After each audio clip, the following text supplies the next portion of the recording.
Hello everyone, welcome to exam तैयारी by Soni Singh.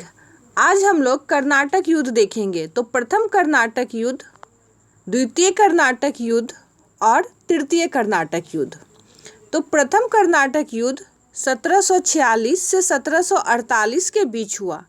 कब से कब तक? 1746 1746 से 1748 तक प्रथम कर्नाटक युद्ध। दूसरा कर्नाटक युद्ध 1748 1748 से 1754 के बीच द्वितीय कर्नाटक युद्ध। और तीसरा कर्नाटक युद्ध 1756 1756 से 1763 के बीच तृतीय कर्नाटक युद्ध हुआ।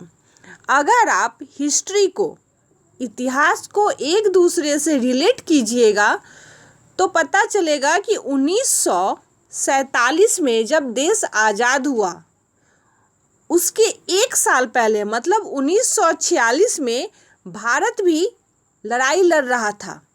ठीक उसी तरह प्रथम कर्नाटक युद्ध जो कि 1700 में लड़ा जा रहा था। कब लड़ा जा रहा था? 1700 में। 1746 में प्रथम कर्नाटक युद्ध हुआ, 1746 से लेकर के 1748 तक। और प्रथम कर्नाटक युद्ध एक्सला-सैप्ले की संधि के साथ समाप्त हुआ। एक्सला-सैप्ले की संधि के साथ। दूसरा कर्नाटक युद्ध 1748 से 1754 के बीच हुआ और यह पौंडीचेरी की संधि के साथ समाप्त हुआ। तृतीय कर्नाटक युद्ध 1756 से 1763 के बीच लड़ा गया और पेरिस की संधि के साथ समाप्त हुआ। तो 3 कर्नाटक युद्ध और 3 संधि, एक्सला-सैप्ले की संधि, पौंडीचेरी की संधि और पेरिस की संधि, 1746 से लेकर के 1763 तक। अब हम लोग विस्तार से देखते हैं थोड़ा। 1746 से 1748 के बीच जो प्रथम कर्नाटक युद्ध हुआ, इसका रीजन क्या था? क्यों लड़ा गया प्रथम कर्नाटक युद्ध? तो प्रथम कर्नाटक युद्ध भारत का लड़ाई नहीं था, यह विदेश में ऑस्ट्रिया के उत्तराधिकार के लिए लड़ाई था। कहाँ पर? ऑस्ट्रिया का उत्तराधिकार के लिए लड़ाई था। और प्रथम कर्नाटक युद्ध एक्सला-सैप्ले की संधि के साथ समाप्त हुआ। इस युद्ध में एक विशेषता दिखी कि यूरोपीय कंट्री जो भारत में व्यापार करने के लिए आते थे, उनके सामने यह स्पष्ट हो गया कि उनकी जो सेना थी वह बहुत कम थी।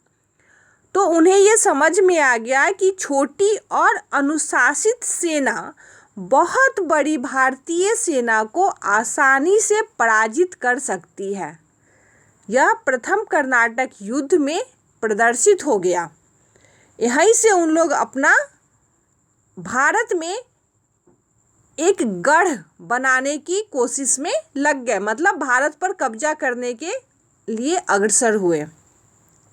प्रथम कर्नाटक युद्ध को सेंट थॉम, ठीक है, सेंट थॉम के युद्ध के रूप में जाना जाता है, जो फ्रांसीसी सेनाओं एवं कर्नाटक के नवाब अनवरुद्दीन की सेनाओं के मध्य लड़ा गया था। किसके बीच? फ्रांसीसी सेनाओं एवं कर्नाटक के नवाब अनवरुद्दीन के मध्य। द्वितीय कर्नाटक युद्ध 1748 से 1754, ठीक है, ध्यान देना है, 1748 1748 से 1754 के बीच ब्रिटिश एवं फ्रांसीसी। अब यहाँ पर 2 यूरोपीय कंट्री है, एक ब्रिटिश दूसरा फ्रांसीसी। दोनों ने अपनी उम्मीदवारी प्रस्तुत की जो कि विवाद का कारण बन गया। द्वितीय कर्नाटक युद्ध का रीजन क्या था? कि ब्रिटिश एवं फ्रांसीसी दोनों भारत पर कब्जा करना चाहते थे और अपनी अपनी उम्मीदवारी प्रस्तुत कर रहे थे, और इस विवाद के चलते द्वितीय कर्नाटक युद्ध हुआ।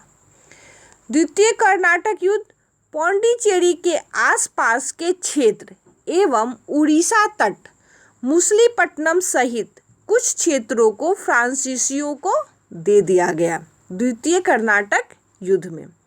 अब हम लोग तीसरा कर्नाटक युद्ध देखते हैं। तृतीय कर्नाटक युद्ध के समय यूरोप का सप्तवर्षीय युद्ध चल रहा था। यूरोप का सप्तवर्षीय युद्ध 1765 की पेरिस की संधि 1765 की पेरिस की संधि के साथ तृतीय कर्नाटक युद्ध समाप्त हुआ और अंग्रेज इसमें विजयी रहे। अब हम लोग सेंट थॉम का युद्ध देखते हैं। तो सेंट थॉम का युद्ध 1978 में हुआ और कर्नाटक के नवाब और फ्रांसीसियों के बीच हुआ और इसका परिणाम क्या निकला कि फ्रांसीसी इसमें जीत गए, विजयी रहे।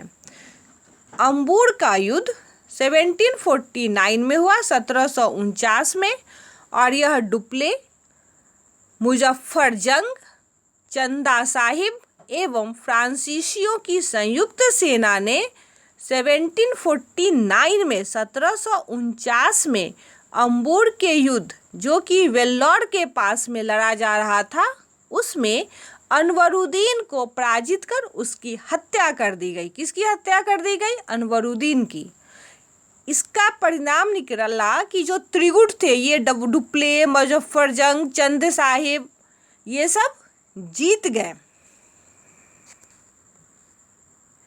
अब एक नज़र हम लोग रिवीजन कर लेते हैं कि प्रथम कर्नाटक युद्ध जो कि 1746 से 48 के बीच हुआ। हम बताएं कि 1746 को आप याद कैसे रखिएगा। तो 1947 में भारत आज़ाद हुआ और 47 के पहले जस्ट पहले एक साल 1946 में भारत लड़ाई लड़ रहा था किससे? अंग्रेजों से। ठीक उसी तरह 1746 से 48 के बीच प्रथम कर्नाटक युद्ध हो रहा था। ऑस्ट्रिया के उत्तराधिकार का युद्ध था। ठीक है, यह भारत का युद्ध नहीं था, ऑस्ट्रिया के उत्तराधिकार का युद्ध था। इस संधि का निर्णय क्या हुआ? तो एक्सला-सैप्ले की संधि के द्वारा 1748 में प्रथम कर्नाटक युद्ध को समाप्त कर दिया गया और इसका कुछ परिणाम नहीं निकला, यह अनिर्णय रहा। द्वितीय कर्नाटक युद्ध जो कि 1751 से 55 1751 से 1755 के बीच हुआ। यह कर्नाटक के उत्तराधिकार का युद्ध था। ध्यान दीजिएगा कि पहला ऑस्ट्रिया के उत्तराधिकार का युद्ध था जो कि भारत के बाहर है और यह भारत के अंदर कर्नाटक के उत्तराधिकार का युद्ध था। मतलब जो विदेशी यूरोपीय कंट्री थे, फ्रांसीसी और अंग्रेज, वो भारत पे हावी होने लगे थे। द्वितीय कर्नाटक युद्ध में पौंडीचेरी की संधि हुई 1755 में और ब्रिटेन इसमें मजबूत स्थिति में रहा। तृतीय कर्नाटक युद्ध 1758 से 1763 के बीच हुआ। इस समय इसका रीजन क्या था कि सप्तवर्षीय युद्ध और औपनिवेशिक कारण था तृतीय कर्नाटक युद्ध का 1758 से 1763 के बीच। पेरिस की संधि 1763 के साथ तृतीय कर्नाटक युद्ध समाप्त हुआ और इसमें फ्रांसीसी की पराजय हुई, मतलब अंग्रेज विजयी रहा। फ्रांसीसी तीसरे कर्नाटक युद्ध में हार गए। इसी के साथ आज कर्नाटक युद्ध समाप्त हुआ। मिलते हैं नेक्स्ट वीडियो में। अगर वीडियो पसंद आए तो लाइक, शेयर, सब्सक्राइब करें। तब तक के लिए नमस्कार।